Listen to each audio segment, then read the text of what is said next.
Hello everyone, welcome back to my channel वांगसियान for ever love. तो आज मैं द गैंगस्टर माफिया लैंड का नेक्स्ट पार्ट लेकर आई हूँ।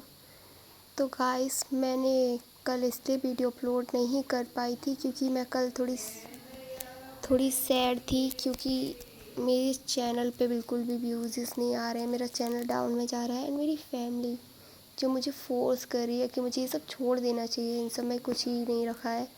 एंड कल मेरी मॉम ने मुझे काफ़ी ज़्यादा डांटा कि मुझे मेरे करियर पे फोकस करना चाहिए, ये स्टोरीज़ में कुछ नहीं रखा है, इनसे क्या ही कर लोगी, पता नहीं बहुत कुछ। एंड इसकी वजह से मैं बहुत ज़्यादा सैड थी। एंड फिर मैंने सोचा कि मेरी ये फैमिली तो मुझसे नाराज़ ही है। कैसे बताऊँ इन लोगों को कि मुझे ये सब अच्छा लगता है। कम से कम मुझे मेरी वांगसन फैमिली को नाराज़ नहीं करना चाहिए। इसलिए मैंने डिसीजन लिया कि मैं आज वीडियो अपलोड करूँगी। लेकिन मुझे आज भी बिल्कुल भी मन नहीं हो रहा है वीडियो अपलोड करने का।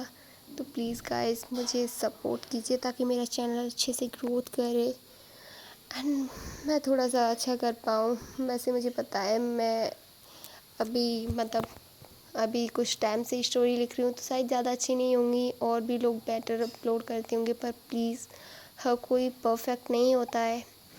तो इसलिए please guys support me. I know मैं खुद ज़्यादा ही हो रहा है ये, पर सच में मैं चाहती हूँ कि आप लोग मेरी हेल्प करें। एंड आई एम सॉरी अगर मैंने आप लोगों को बहुत ज़्यादा पका दिया हो। तो अब हम अपने एफएफ की तरफ चलते हैं। जैसा कि हमने प्रीवियस वीडियो में देखा था कि वांगजी एंड विंग के घर पहुंचते हैं एंड विंग जब अपने भाई को वहाँ देखता है तो बहुत ज़्यादा इमोशनल हो गया था एंड वो उसने उसे हग करके वो रोने लगा था, उसकी आंखों से आंसू आ रहे थे। तभी जियांग चैंग बोलता है, विंग तुम्हें क्या हुआ है?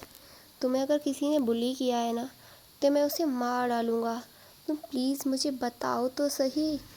एंड वो आंग जी की तरफ देख रहा था एंड तभी विंग के फादर जो वहाँ आते हैं एंड चैंग से बोलते हैं, चैंग बकवास मत करो, शांत रहो।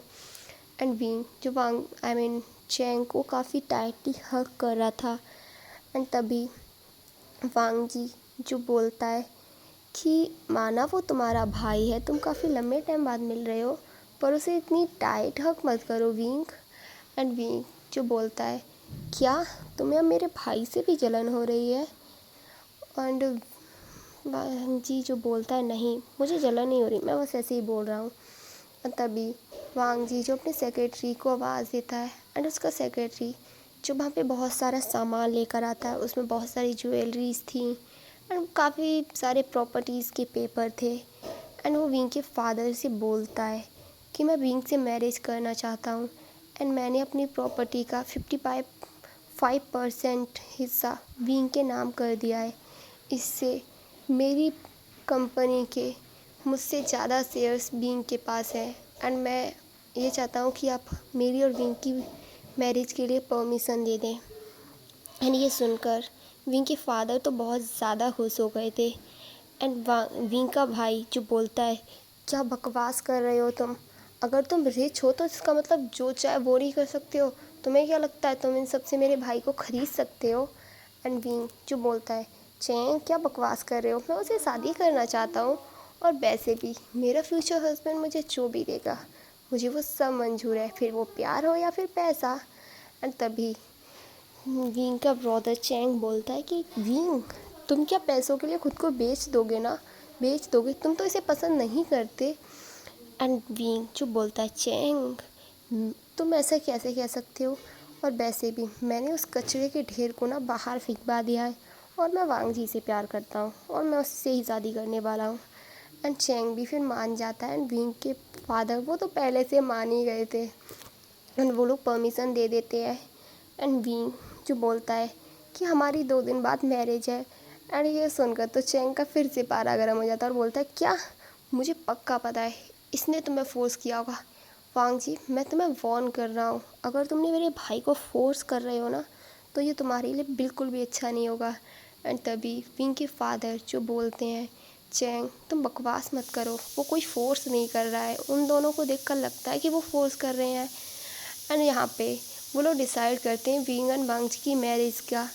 एंड दूसरी तरफ यानली जो बहुत ज़्यादा जेलस थी एंड वो बोल रही अपने मन में सोच रही थी विंग, मैं तुम्हें छोड़ूंगी नहीं। इन सब पे सिर्फ मेरा हक है, इस प्रॉपर्टीज़ पे, इन शेयर्स पे सिर्फ और सिर्फ मेरा हक है। तुम चाहे कुछ भी कर लो, मैं तुम्हें मार डालूंगी अगर तुम्हारी और वांग जी की मैरिज हुई तो। एंड अब हम यहाँ से सीन कट करके वांग जी का घर का देखते हैं, जहाँ वांग जी एंड विंग बेड पे लेटे हुए थे। एंड तभी विंग जो उठता है और बोलता है कि मुझे वेडिंग के लिए कुछ सामान चाहिए एंड मैं पार्लर भी जाऊंगा, मुझे मेरा मेकओवर करवाना है।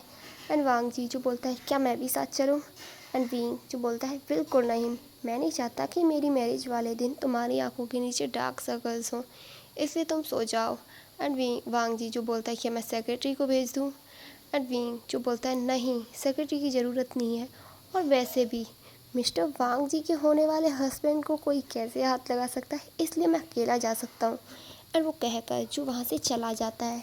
एंड अब हम पार्लर का सीन देखते। पार्लर में विंग जो जो पार्लर में जो वर्कर थे उनसे बोल रहा था कि उसका मेकओवर कैसे करना है, लेकिन तभी उसकी नज़र जो मिरर पे जाती है, वह मिरर में पीछे की तरफ एक लड़की जो बंधी हुई डली हुई थी, एक्चुअली में वही जो ब्यूटी पार्लर की ओनर थी एंड वही विंग का मेकअप करने वाली थी। एंड जहाँ विंग को रियलाइज़ होता है कि यहाँ कुछ गड़बड़ है, लेकिन जब तक वो कुछ कर पाता तब तक रैन, जिसने उसके मुंह पे एक रुमाल रखा है जिसकी वजह से विंग बेहोश हो जाता है। एंड वो विंग को वहाँ से ले जाता है दूसरी तरफ। यान ली एंड उसकी मॉम विंग को डिस्ट्रॉय करने की प्लानिंग कर रहे थे।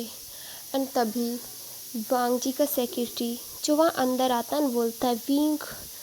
एंड यहाँ पे जब वो देखता है कि वहाँ पे तो वो लड़की जो बेहोश पड़ी हुई है एंड उसकी हालत काफ़ी ज़्यादा ख़राब है। एंड जब वो वांग जी को कॉल करता है तो वांग जी भी वहाँ आ जाता है। एंड तभी वांग जी के सेक्रेटरी के फ़ोन पे एक नोटिफिकेशन आती है। वहाँ पे लाइव दिखाया जा रहा था कि रैन ने विंग को बांध के रखा हुआ था।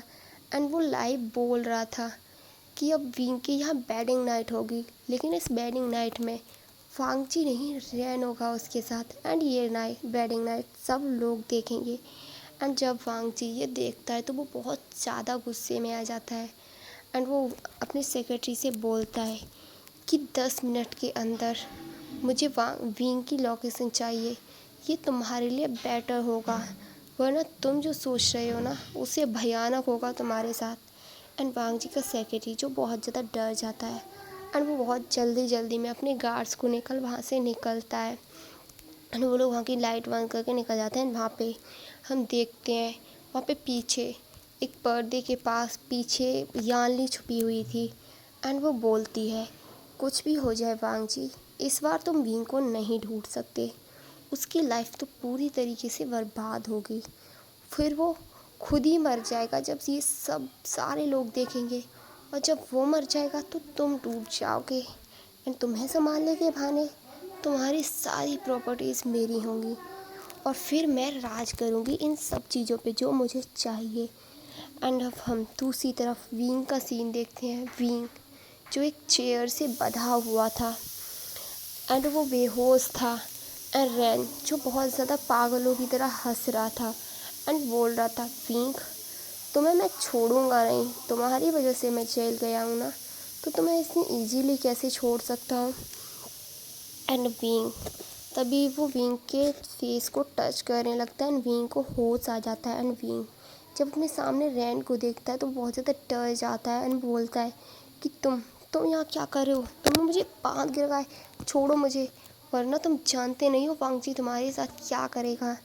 एंड रैन जो बोलता है वांग जी मेरे साथ कुछ नहीं कर सकता है, मैं तुम्हारे साथ यहाँ सब कुछ करूँगा और फिर तुम्हें मार दूँगा। एंड तुम्हें मरा हुआ देखकर तो वांग जी खुद ही मर जाएगा, वो मेरे साथ क्या ही कर लेगा। एंड वो इन प्रॉपर तरीके से विंग को टच करने लगता है एंड विंग जो उसे किक कर देता है एंड जिससे रैन दूर जाके गिर जाता है, जिसकी वजह से रैन बहुत ज़्यादा गुस्सा हो जाता है एंड वो विंग को बहुत गंदी तरीके से टच करने लगता है। लेकिन तभी वहाँ कुछ गार्ड्स आते हैं जो रैन को पकड़ लेते हैं एंड तभी वांग जी वहाँ आता है एंड वांग जी जो विंग को ऐसे बंधे हुए देखता है तो वो बहुत ज़्यादा डर जाता है एंड वो भाग के उस बींग के पास जाता है एंड उसे खोलता है एंड विंग जिसने वांग जी को हक कर लिया था एंड वो रोने लगा था एंड बोल रहा था कि मैं बहुत ज़्यादा डर गया था, मुझे लगा था मैं तुम्हें कभी नहीं देख पाऊँगा। एंड वांग जी जो अपना कोट निकाल कर विंग को उड़ाता है एंड अपने सेक्रेटरी से बोलता है कि विंग को लेकर यहाँ से जाओ। एंड वो दूसरी तरफ रैन की तरफ बढ़ता है एंड रैन को मारने लगता है। एंड रैन जो बोलता है कि मेरी मेरी इसमें कोई गलती नहीं है, ये मुझसे प्यार करता है, इसकी प्लानिंग थी सब कुछ। एंड वांग जी जो कुछ नहीं सुनता है, वो बहुत बुरी तरह से उसे मारा होता है एंड वो अपनी गन निकाल के उसे शूट करने वाला होता है। तभी वांग जी का सेक्रेटरी जो बोलता है, सर आप अपने हाथ गंदे मत कीजिए, इसके लिए तो मैं ही काफ़ी हूँ। एंड वो उसे मार तभी विंग जो बोलता है, नहीं तुम इसे नहीं मार सकते। एंड वांग जी जब ये सुनता है तो वो विंग की तरफ देखते हुए बोलता है, क्या तुम्हारे दिल में दर्द हो रहा है इसे मरते हुए देखकर? एंड विंग जो बोलता है, बिल्कुल नहीं, मैं खुद इसे मारूंगा। एंड वो ये कहकर वहाँ पे पड़ा हुआ एक डंडा उठाता है, लेकिन वो डंडा मारने की जगह पहले ना रैन के प्राइवेट पार्ट पे कस के लात मारता है जिससे रैन बहुत बुरी तरह से ज़मीन पे गिर जाता है। एंड फिर बहुत बुरी तरह से वो रैन को मारने लगता है और बोलता है, तुम मुझे डिस्ट्रॉय करने चले थे, लेकिन तुम्हारे साथ अब क्या होगा जिसकी उम्मीद तो तुमने नहीं की होगी। एंड वो बहुत बुरी तरह से मार रहा था जिसे देखकर वांग जी का सेक्रेटरी वो तो बहुत ज़्यादा डर गया था। वो सोच रहा था कि कभी भी मैंने मिस्टर लैन को किसी को इतनी बुरी तरीके से मारते हुए नहीं देखा, वो हमेशा डायरेक्टली शूट कर देते हैं। एंड वो वांग जी के पास जाकर बोलता है, सर क्या वाकई में आप इससे शादी करना चाहते हैं? एंड देखिए तो सही ये कितनी भयानक तरीके से इसे मार रहा है, एकदम डेविल टाइप लग रहा है। मुझे तो लग रहा है आपको अपनी शादी का आइडिया ना कैंसिल कर देना चाहिए।